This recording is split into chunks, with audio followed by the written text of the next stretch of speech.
welcome everyone, and thank you for taking the time to join today's webinar. We know that many of you are joining us from different parts of the world, and we'd like to extend a very warm welcome to all of you. First and foremost, let me introduce myself. My name is Karina Dailan, and I'm a senior marketing executive at InUni Global. Okay. So before we begin, a quick note to everyone that this session is being recorded, and a link to that recording will be shared with you after this session. Also, we encourage you all to ask questions throughout the webinar using the Q&A box, and our speakers today will answer them live towards the end of the presentation. So today's session is the final installment of our location series webinar, and we continue to help you with envisioning your life in the United States and exploring the possibilities that come with studying at Avila University in Kansas City. In our last webinar, we covered career preparation from internships, job options, postgraduate pathways, and how Avila connects students with employers. Today, we'll focus on life in Kansas City and the Midwest and what makes it welcoming, supportive, and full of cultural and professional opportunities for all of you. You'll walk away with practical insights, tips, and resources to help you thrive as as an international student. And today, I'm very excited to introduce you to two amazing speakers. Joining us is Dr. Alan Martin. He is the Associate VP of International Enrollment and Student Affairs at Avila University. Dr. Alan designs and leads targeted recruitment strategies for diverse international markets, while also providing hands-on support to ensure student success. He bridges strategy and student care to create a welcoming and effective global experience at Avila University. Good morning, Dr. Alan. Good morning. Thank you for having me. I'm really pleased to be able to present today. Our pleasure, as always. And second, we have here Neha Shetty. Please help me welcome her. So she serves as the regional director for GUS North America, overseeing operations across India for our in-uni partner institutions. In her role, she is responsible for driving market performance and supporting recruitment efforts for all the US and Canadian partner institutions in the region. Hi, Neha. Hello, thank you so much for having me here. I'm really excited to really take everybody through the slides that we have. Thank you so much, Neha. And again, thank you both for joining us today.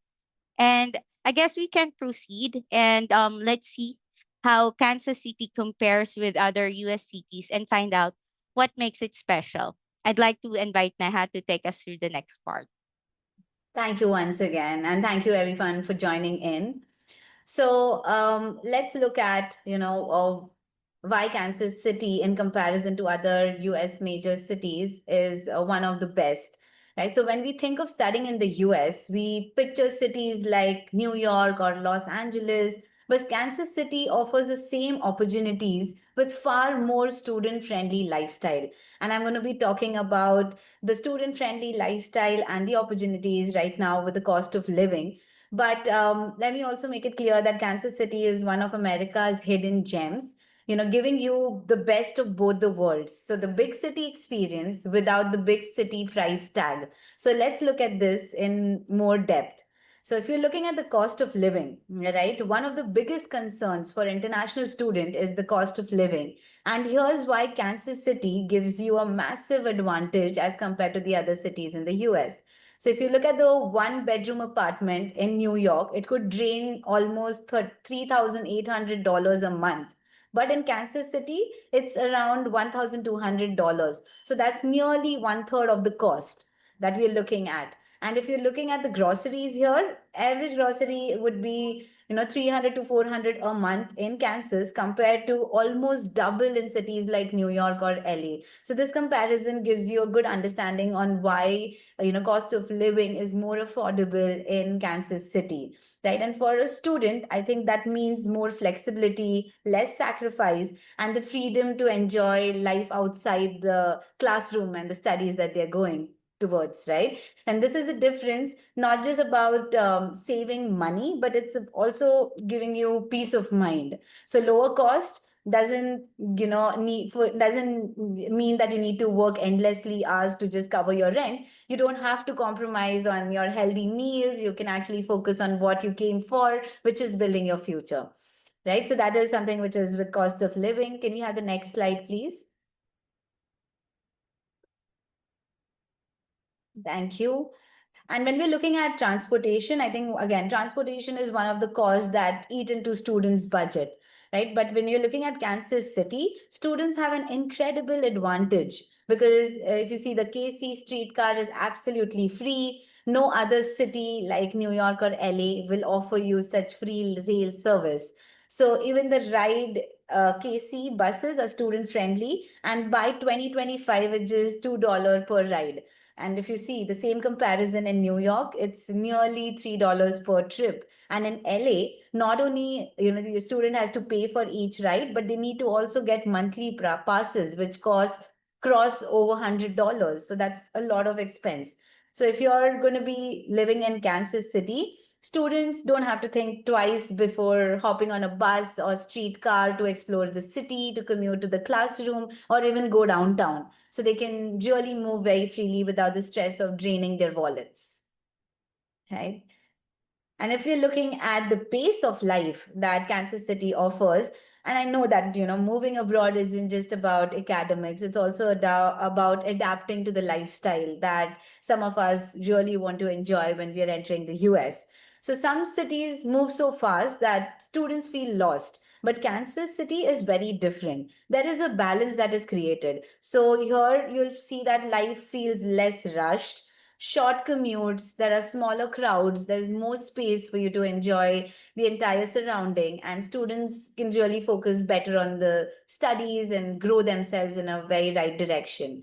Right. And even the community that you'll find in Kansas City, I think people here connect really well, making it easier for international students to build a real friendship which feels at home.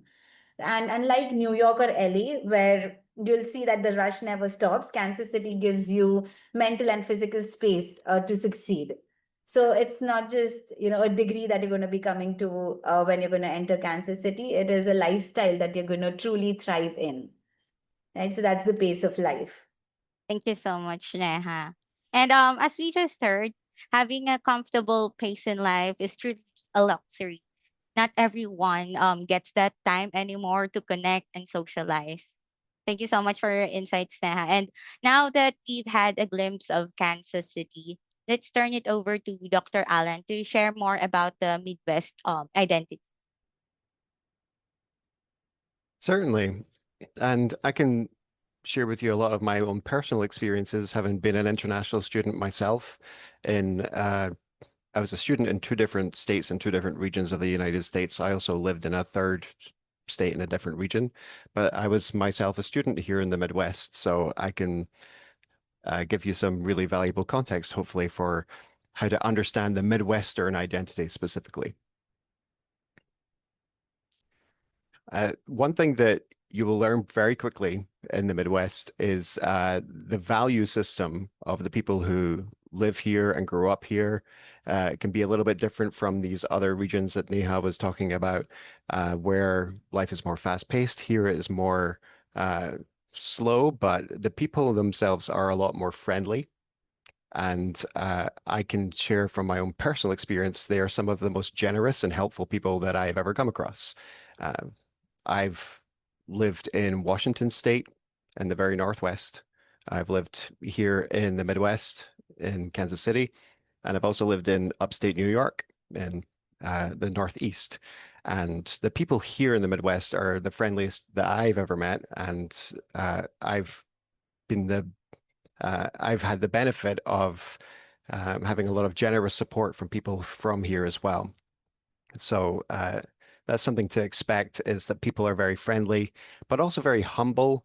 There's not a lot of high-flying, grandiose uh, personality here. It's all about being humble and true to yourself and your community.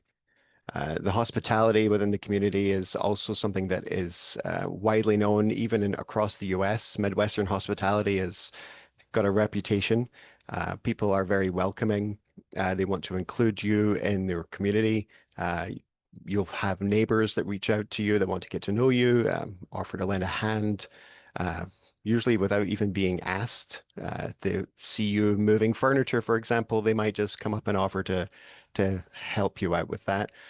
But there's also with that a strong work ethic. The sense in the Midwest is that if you work hard, then you are going to live a very fulfilling life, and that applies to both career and also just general life experience as well.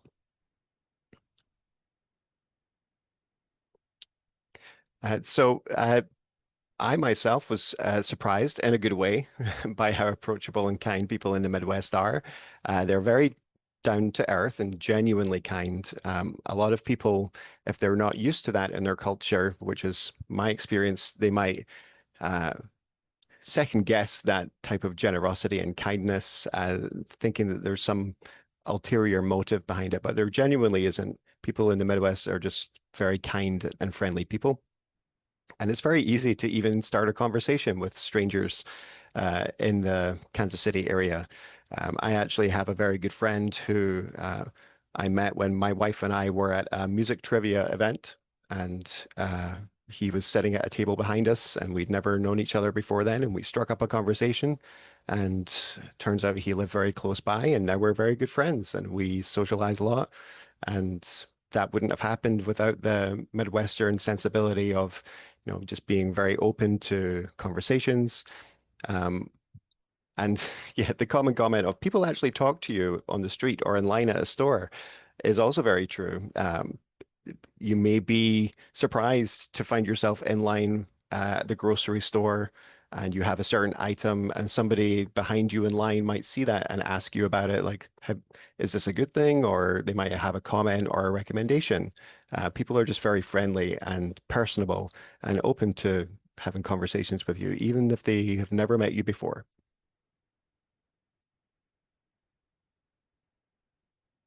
So when you're adjusting to the culture here, which inevitably you will have to understand about it and kind of come out of your own comfort zone a little bit, it can be a little challenging. But students often find the transition in the Midwestern region to be easier because of all the above points.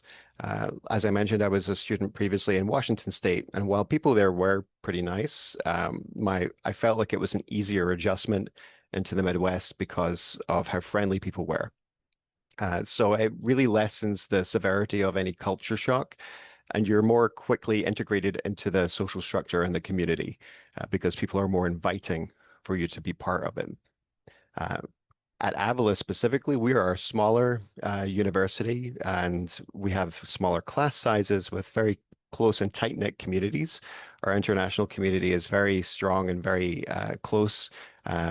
I see a lot of our WhatsApp group chats. There's a lot of uh, inviting people to events and sharing success stories and forming those kind of relationships. So on our campus as well, you'll find that the relationships that you're going to form with people are going to be stronger and more lasting and more significant. And with that slower pace of life and openness, whether it's people on campus or just people around you in your community, everybody's helping to support each other and accepting of each other as well. So you'll find a home here. And like me, perhaps, who's now calling this a permanent home, uh, I, as I mentioned, I lived in 3 different states. I moved back from New York State to Kansas City because of no other reason other than I knew I'd be happiest here because I felt most accepted and most supported in this community. So in alignment with the cultural values. The employers in this region often value similar things. So we talk about things like soft skills, but employers in this region are looking for more than just expertise in your field and education and credentials. They're looking for a lot of personality traits that align with this Midwestern identity. So you might find that employers are prioritizing that when they're seeking candidates for a position or while you're working in a team. If you're looking for advancement in a company, typically the personal skills are the ones that stand out the most to Midwestern employers. They're looking for you to be able to communicate with others and work as a team, like your own sub-community, uh, and also the importance of being reliable and adaptable and having that strong work ethic as well, just making sure that you are there to get the job done and work together as a team in order to achieve the goals that you're trying to work towards. So the soft skills from the community element are very transferable to the workplace as well, and they make a big difference in job interviews and your chances of getting a job as well. And students in the Midwest will gain these traits from everywhere around them, whether that's your classrooms with group work. There are many classes that we have assignments that require you to work with others in groups, or it could be involvement in your campus community or involvement in the greater community as well. And here at Avila, we actually have that closely and uh, broadly put into our mission for the university, and that we want to be involved in our community. And many of our international students in particular are engaged in community volunteering and making those connections with the community outside of campus just to broaden their horizons, but also just be more integrated into the Midwestern mentality. So, yeah, we don't just value these soft skills, but being here and being at Avila in particular will help you develop these skills. So, if all of this sounds quite alien to you, and it may, in a way it did to me as well, because it wasn't what my experience was like where I grew up in Scotland. Um, we help you develop these soft skills by giving you opportunities to grow and expand these horizons. So again, at Avila, our class sizes are smaller and we have good close-knit communities, which helps you with collaboration and communication. We also have a lot of local job and volunteering opportunities to emphasize your team contribution and dependability. Also, a very good thing to have on a resume or a CV. And we find that students here often become more resilient and adaptable as they're navigating a new culture because they're in a more supportive setting to do so, which we might find it very different if you're on either coast. The culture might be a bit more sink or swim, for example. Here, it's a lot more supportive. Everybody's wanting you to succeed and helping you on your path to do so.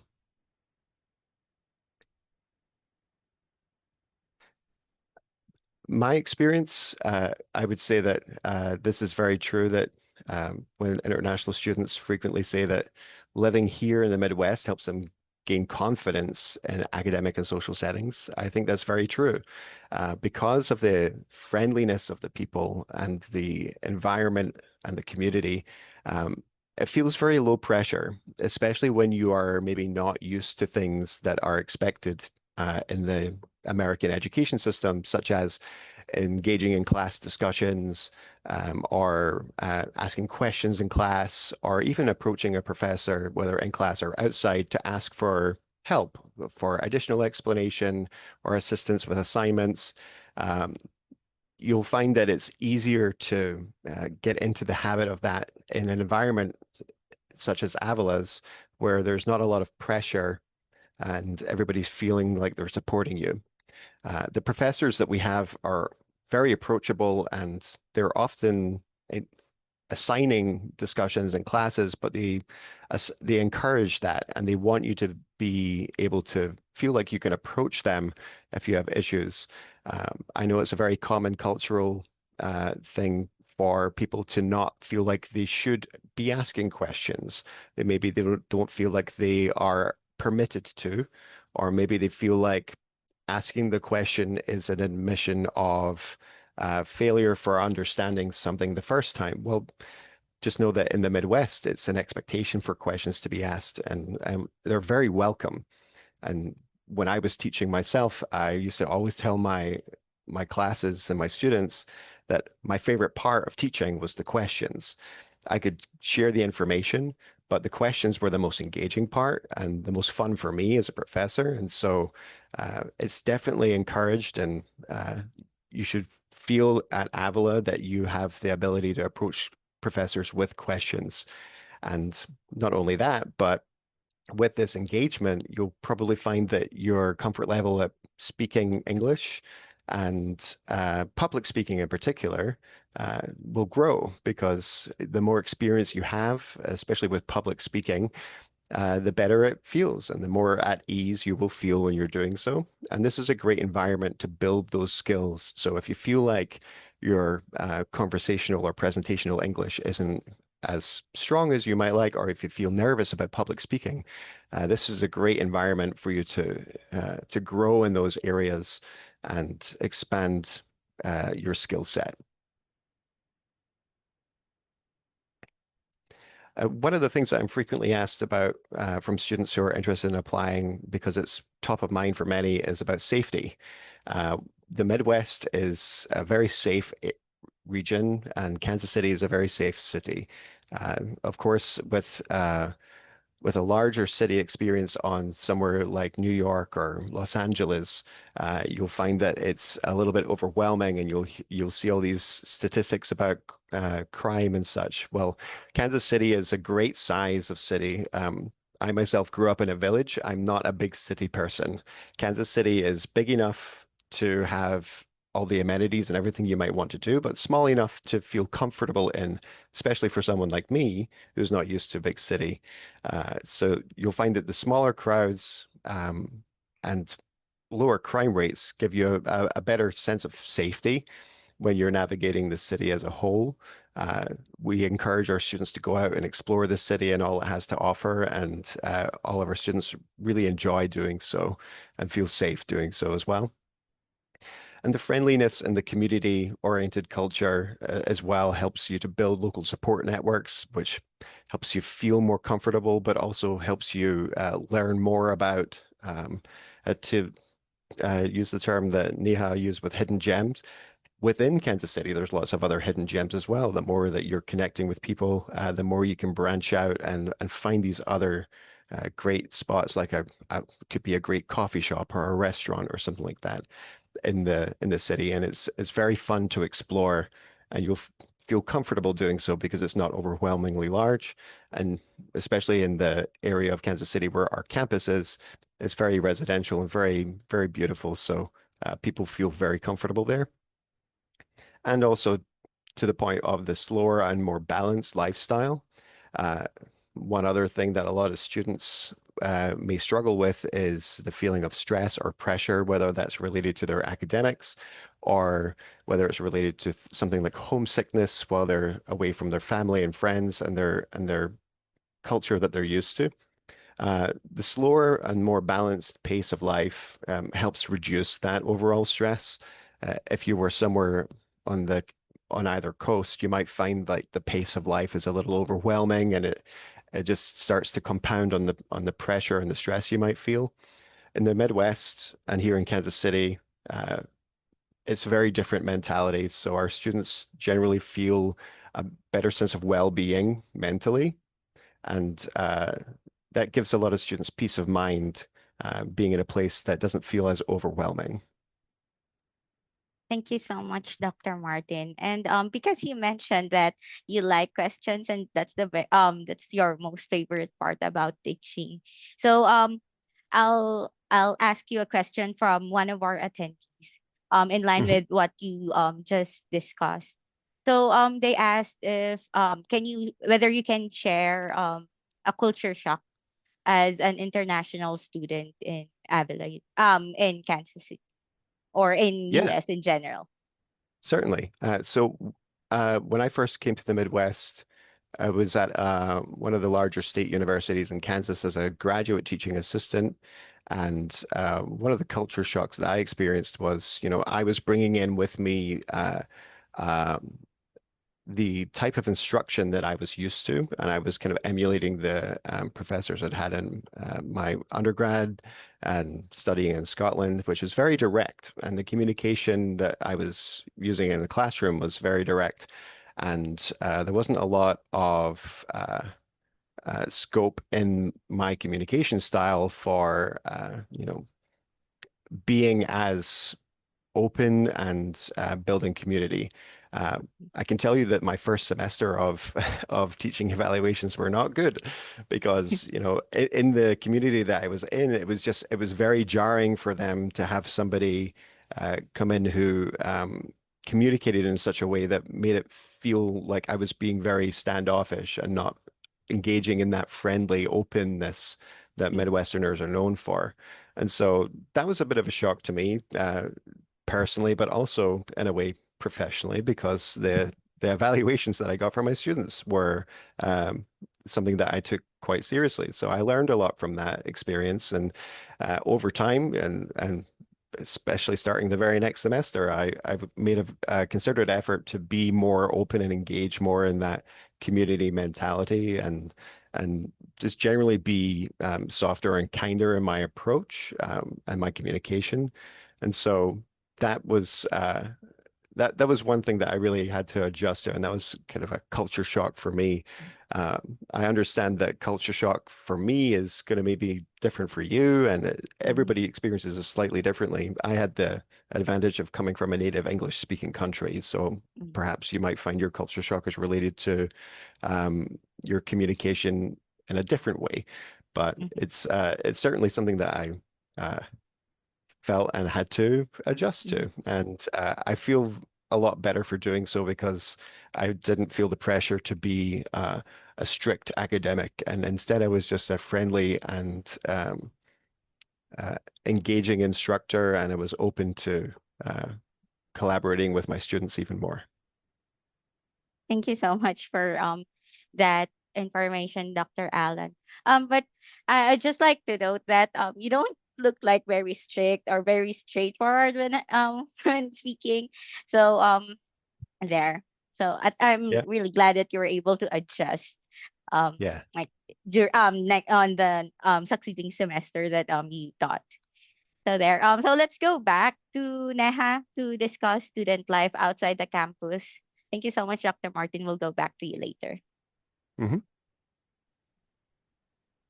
Amazing. Thank you, Dr. Martin. I think it was very lively to hear your experiences and personal, efforts that you put in to adjust. But it looks like Kansas is a great city to live in. And I think this part of the presentation is one of my favorite because I understand that, being one of the international student myself, that when we think about studying in the US, many imagine classrooms and professors and what is the result and the outcome that you're going to get when you're going to be studying. But honestly, some of the most valuable lessons happen outside the classroom. And one of these things that I usually hear from most of the students that I counter during the journey that they have had in the US is that they always speak about how classes gave them knowledge, but what they did outside of the classroom gave them more courage and connections. And that is what we're going to discuss and talk about in the next few slides, and understanding how the student life in US is and what Kansas City has to offer. So if you're going to look at exploring the culture and the community, Kansas City is not just where you study, like I've repeatedly said, but it is a city that becomes a part of your journey, right? Imagine finishing class on a Friday and heading to First Fridays, where streets are coming alive with music, with art, with food trucks, something that we see a little in India as well. But that is something which you're going to find walking through in the Kansas City, the Plaza Air Fair, Art Fair, or surrounded by creativity and the community that the entire place has to offer. So for those who love culture, I think there is jazz clubs, museums, there's public art everywhere. But beyond the events, I think these experiences give all of you a chance to relax, to meet new people and to feel like they're a part of the local heartbeat of the city. So it's not just about sightseeing, it's about living in a place which constantly inspires you through all of the things that I just spoke of, right? So let's move on and understand, how it feels like being an international student and still belonging to a city. So if and it is overwhelming, right? When you're going to be moving to the US, we all know that it's not going to be very easy. But one of the things that I've heard a lot about Kansas City, and even the students have given us a feedback, is how welcoming it feels. And like Dr. Martin also mentioned earlier, the strong sense of community will never make you feel like you're invisible in the city, right? You feel included, you're there, everybody would just start talking to you when you're shopping as well. So that gives you a very good sense of community and inclusiveness. So universities and local organizations there make it easier with volunteer programs or even student clubs and even cultural exchange events where you get to meet both international and American students out there with the diversity that exists. And one of the best parts is that Kansas City has vibrant immigrant neighborhoods, right? That is something which is super exciting. So you'll not just find say Ethiopian cafes, but you'll also find Indian groceries there with all the spices. You'll find Vietnamese restaurant. You'll find places to worship, right, as well, which will feel like home. So I think it's a city which helps you, find that peace and it gives you a sense of belongingness as an international student. Right, let's move on and also understand how the food culture is for all those foodies who have joined the call and want to understand what are the things that you can eat in Kansas City. So I think food is one of the fastest way that I personally feel at home whenever I am in a different city or in different country. And I think Kansas City will definitely make it easy for you because the locals are extremely proud of their barbecues. There is Joe's, Casey's, Q39, Gates. These are not just restaurants. I think they're more of institutions where you'll find a lot of community that is surrounded by enjoying the meals out there. But I think beyond barbecue, the city is full of global flavors. You'll find Vietnamese, like I said, Ethiopian, be it Indian curries, be it Mexican tacos, Filipinos, meals. So you name it and you'll find it there. So for all the food lovers, with specific preferences, even if it's vegetarian, even if it's vegan, even if it's halal, you'll find everything there. It's a very friendly spot. Lively farmers market is also something that you can go ahead and explore there. A lot of fresh food. So many international students have also told me that the food was one of the bridges that helped them make friends. So this is where you'll also be able to easily make friends, share culture, and again feel like home even though you're 1,000 miles away. So that's the food culture that you'll experience at Kansas. Right. And when we're looking at living the Avila life in Kansas City, I think life at Avila isn't just about studying, it's also about growing yourself and having that growth mindset and achieving something which is going to be very close to you. So, as a student, you'll get to immerse yourself in everyday American culture, right? Right from neighborhood events to true warmth of Midwest hospitality that there is. But you'll also engage across cultures. You'll build friendships through student organizations, which is mentioned. You're going to have a lot of service project opportunities that you can get involved in. You're going to find activities which are going to go beyond nationalities. You're going to be able to celebrate your own culture and really, discover how powerful a new environment can really make you feel at home as well. So you become more independent, you become more confident, and you see the world through a truly global perspective, which is what Avila is going to get you when you're going to come to the Kansas City. So you're going to be very ready for the future while feeling like you're living a life which is also very homely and with a sense of belongingness, right? So let's look at, like few of the fun facts that I feel are quite interesting about Kansas City. So let me share, like what makes Kansas City so unique. So did you guys actually know that it has more fountains than Rome? So the whole city feels like an open air gallery for sure, right? It's also a birthplace of jazz. So for all the music lovers, in there who have that DNA, you can in fact go and enjoy the jazz out there. And in fact, even UNESCO has recognized Kansas City as a creative city of music. So yes, you have a lot to do out there. You will see that KC barbecue is world's famous, and you cannot leave without trying it. And you'll find that in Kansas City. Even the Country Club Plaza, which is designed in Spanish style, feels like a slice of Europe. So again, you get to experience that in there. And if you love sports, I think this is the city for you.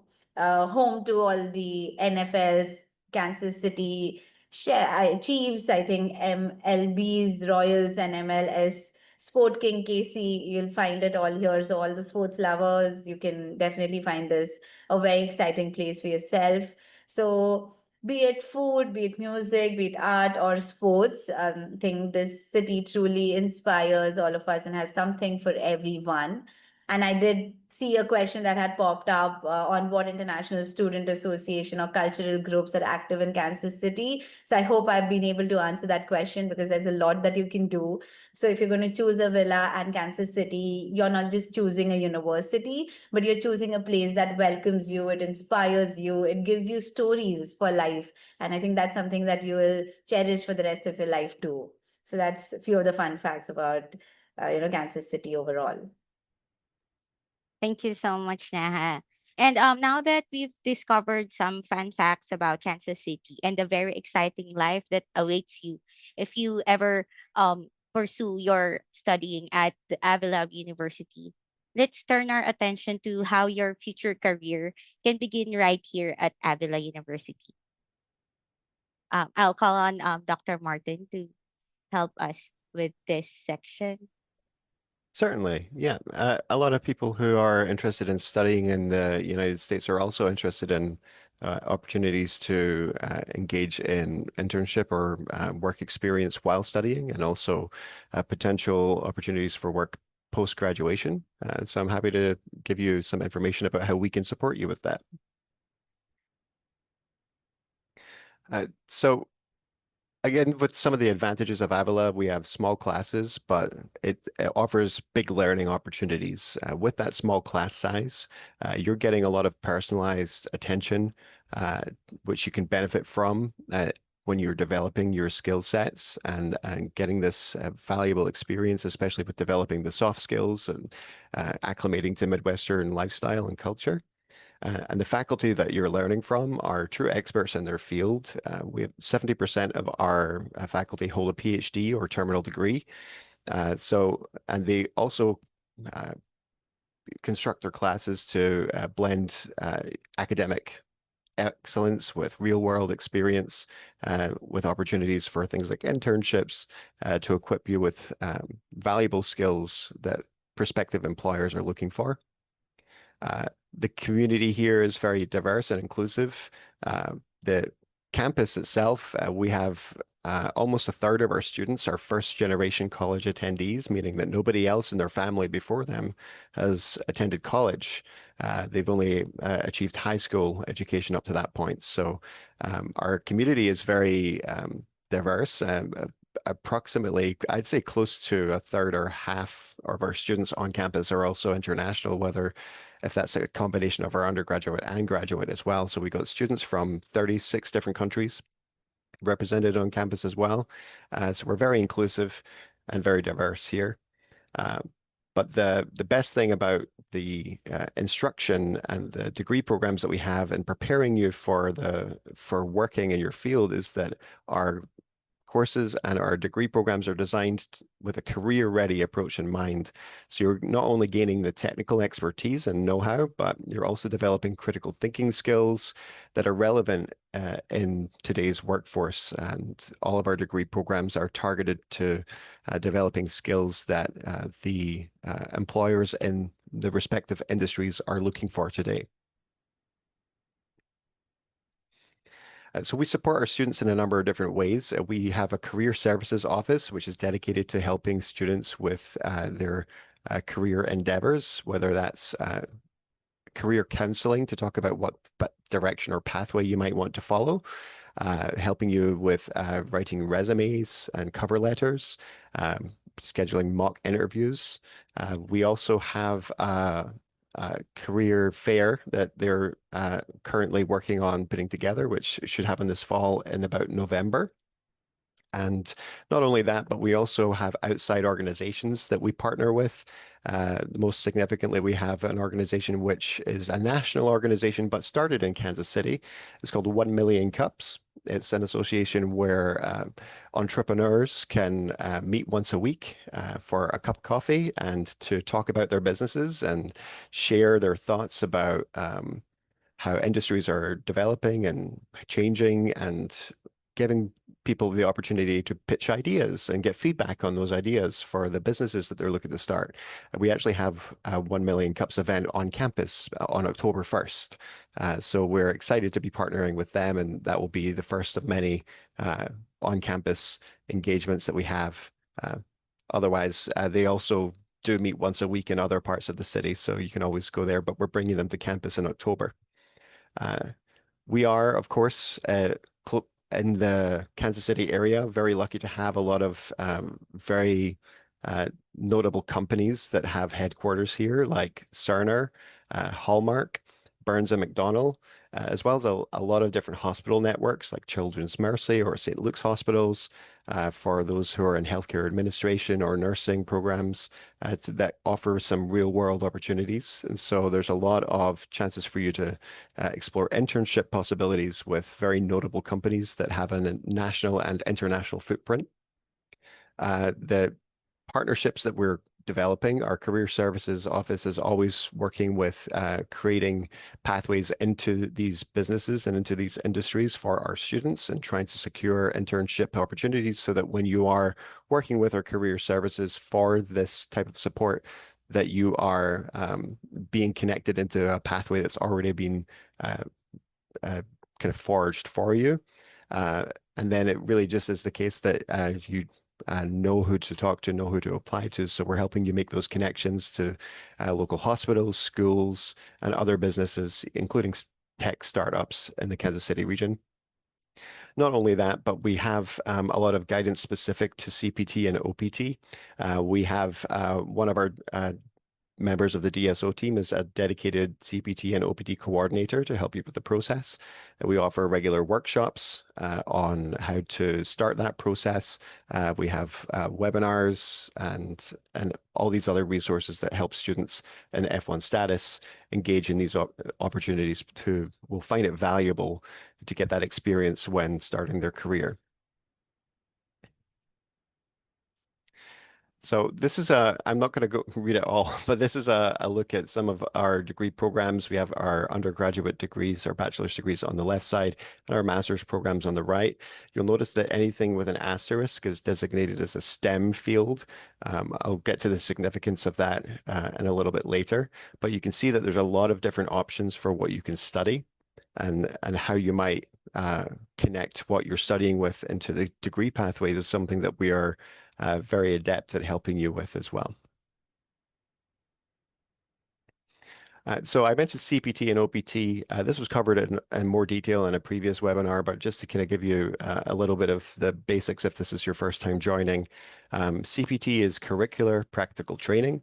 It's a type of internship opportunity that you will engage in while studying your degree. Typically, it's something that's related to your major area of study. So the type of work that you do can be paid or unpaid, but it is something that is related to your field. And so when you're applying for this process, you apply for a job and receive an offer letter, and then your academic advisor and our DSO team evaluates the letter and makes sure that it's in alignment with your studies. And if so, then we can proceed with the process for CPT, and it allows you to get valuable work experience while studying for your degree. The authorization of that is done internally by our own team, and in doing so, we'll help you with the updated documents to give you that work eligibility. CPT can be done full-time or part-time. The vast majority of our students do it on a part-time basis, which has no limit, but the full-time CPT does have a cap of 12 months. So if you do 12 months of full-time CPT, you lose eligibility for OPT, which I'll get to just now. OPT is optional practical training. That is something that you'll engage in post-graduation. What OPT is essentially is you apply for the approval for this, and it gives you eligibility to work for up to 1 year in the field of your study. So similar to CPT, all the work that you're doing in this capacity is related to your degree program and course of study. It's obviously something that you're not doing while studying because you will have graduated by this point. So the requirement is that you would need to be working at a full-time level. And so it's not just part-time. But typically the process for any type of OPT approval is you have a 12 months approval at the degree level that you have. If you have OPT with your bachelor's degree and advanced to master's, you can do OPT again. The approval for this goes directly through USCIS, but our team is equipped to guide you through the process and help you with applying for it. It does involve you receiving an employment authorization document, which is just a card. And so we'll help you with that process and with the application. It does have a fee to apply for OPT. There's no cost to apply for CPT, but the fee is something that USCIS charges, not Avila. But I myself did OPT for 1 year, and I can tell you that it was the real difference maker in me getting a job at an institution that sponsored my H-1B visa. So again, there's a lot of opportunity to be gained from engaging in these experiences. I mentioned the asterisk on those programs that were STEM degrees. There is an additional option for if you complete a STEM degree to apply for an additional period of OPT. So the way it would work is you would apply for and receive your initial 12 months of OPT authorization. And if your degree is STEM designated, then towards the end of your OPT first year, you can apply for an additional 24 months to extend that. So it would be a total of 36 months or 3 years for a STEM-related graduate to engage in OPT. All of the same conditions apply. It still has to be related to your degree program, but that gives you even more time to build up valuable experience in working in your field. And again, we can help you with the process for applying for this experience.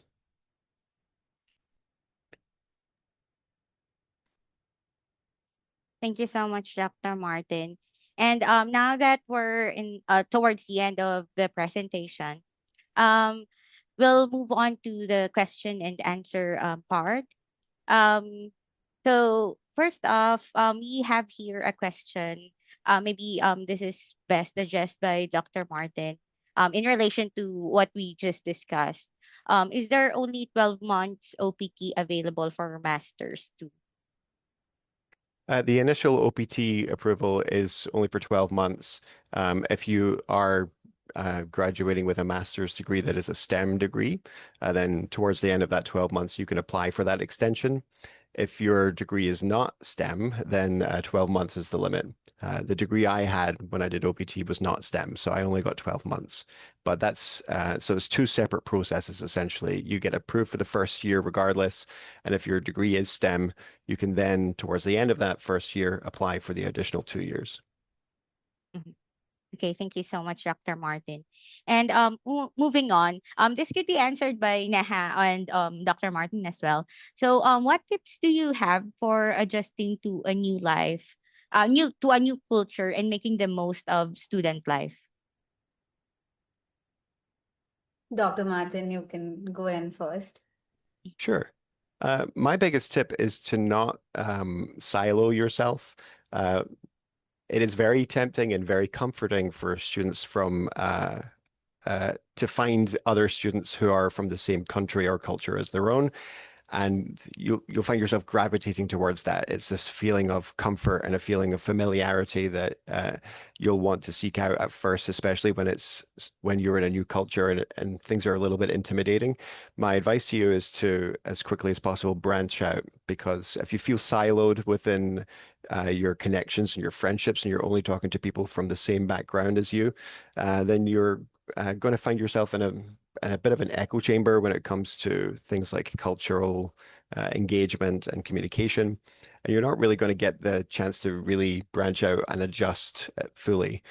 So my advice is to, of course, make these connections with people who might be from the same country or region as you, but be making other connections, and don't be afraid to have like very casual, uh, soft conversations. Just saying hi to someone, ask how they're doing, what they did that weekend.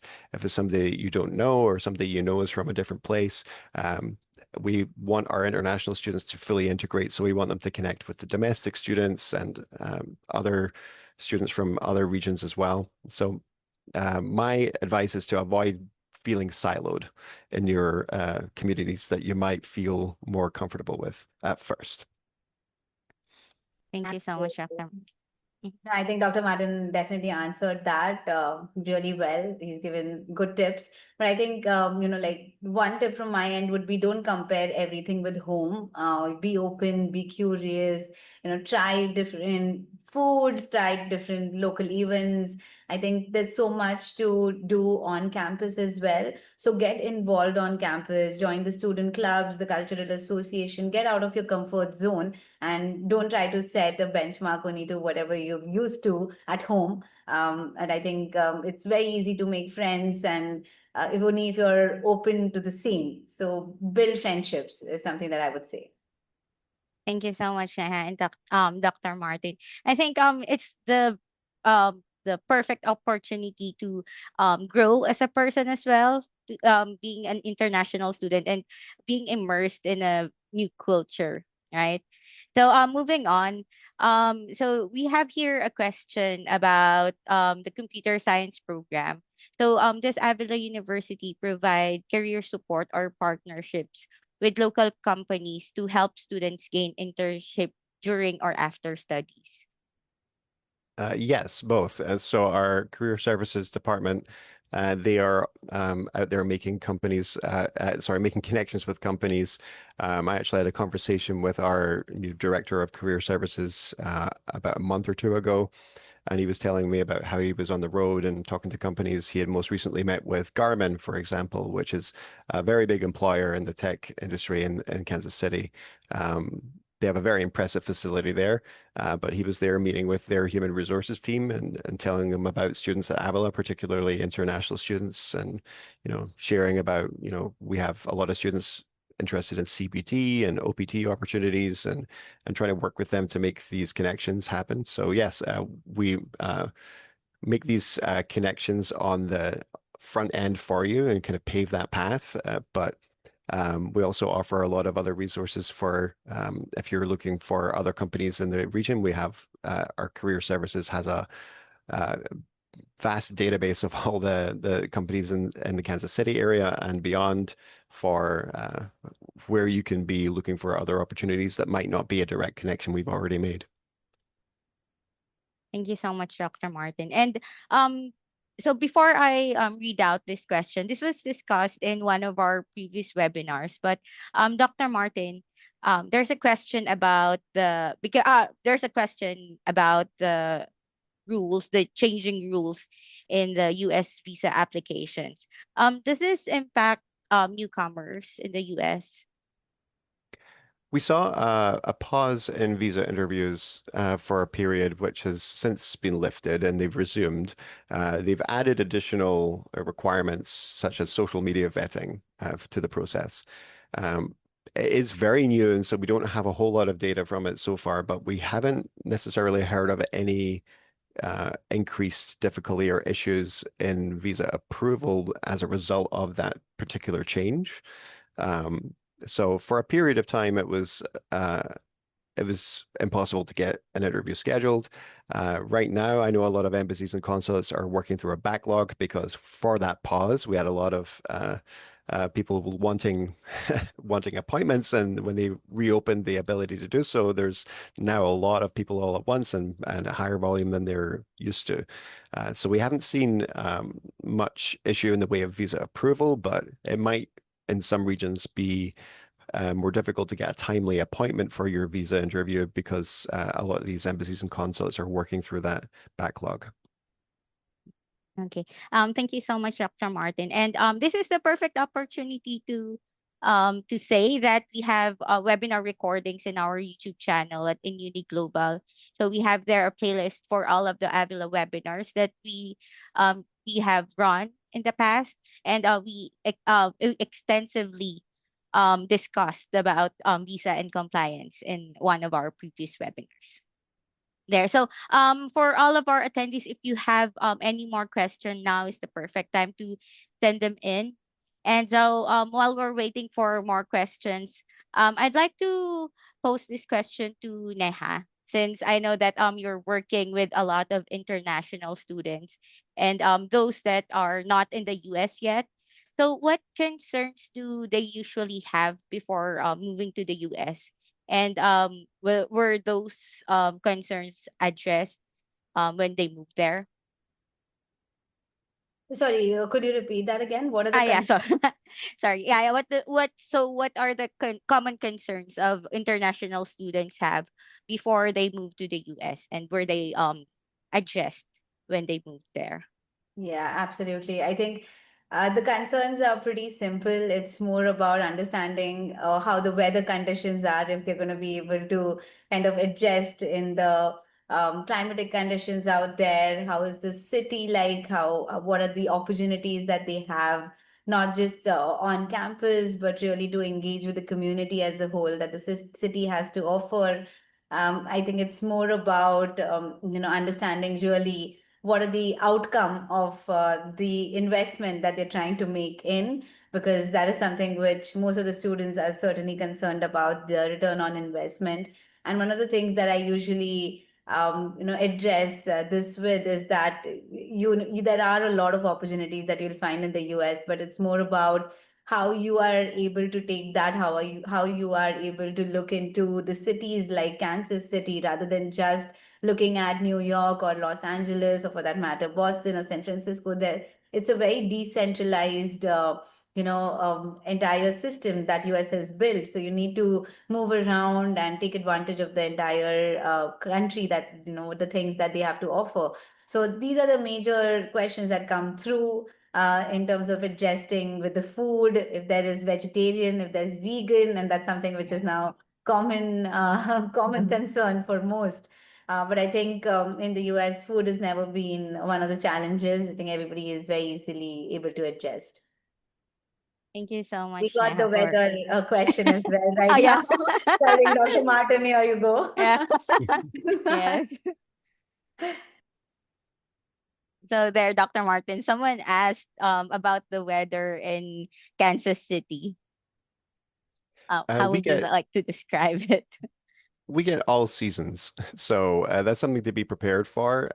We get snow in the winter, and we get pretty hot summers where there's a lot of humidity and everything in between. So it's something that is actually quite exciting. I feel about Kansas City is you get that variety. Um, a lot of people who are from regions who are maybe not used to such cold weather in the winter or hot weather in the summer. For me, the heat in the summer is hotter than I was ever used to in Scotland, and you can adjust to it. But it varies. It's not as extreme as some other parts. Like it's not going to be as hot as somewhere like Florida or Southern California, and it's not as cold as places like Minnesota or upstate New York where I was. But it does definitely get all seasons, and so that's something to prepare for. By the end of fall, it gets pretty chilly and below freezing. Um, but by the end of spring, you'll find yourself in shorts and t-shirt and enjoying great summer weather. Okay. Thank you so much, Dr. Martin. I'm just curious. For the buildings or the establishments in Kansas City, is there like air conditioning and heating mechanism? I don't know. I think, or yeah. Yes, You have yeah, that. Both. we have both. Both are pretty necessary at the different times Okay. of year. So yes, typically your buildings in this region as a whole will be equipped with both heating and air conditioning options. Okay. Perfect then. Okay. So just last question before we conclude this session.